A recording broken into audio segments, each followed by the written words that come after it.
There's one. And it seems to be a lot of these fires that stand out in my mind are some of my first fires with the crew, and seeing all this stuff. I think that just ingrains really deep in your mind, just because you haven't seen it really before, being on an engine or wherever you've been. So one of them was the last fire of my first season with the crew, and it was up in Yosemite. Up in, I think they call it like Little Yosemite Valley, up kind of behind Half Dome.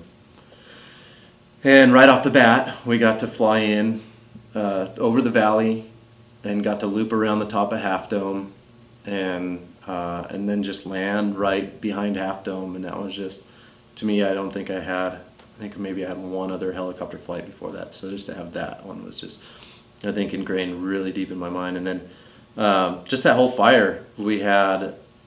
It was when we landed and jumped out of the helicopter. I think it was 19 or 20 degrees, and there was minimal fire behavior. And the people coming off of the fire said that it just ripped the day before and made them get into their safety zones and stuff like that. And we're just kind of like, oh, okay, listen to it, but didn't quite think like, yeah, it's really going to do that again. Well, we ended up, walking around the fire and checking everything out, and sure enough, around 1500, it stood up in the timber and kind of moved us out. And each night, I mean, it was amazing. Each night it got down to in the 20s and frost on the ground. And then you'd wake up the next morning and it would just keep going. But it was really cool because we had the 3 hotshot crews from the forest. It was just us 3 crews on it.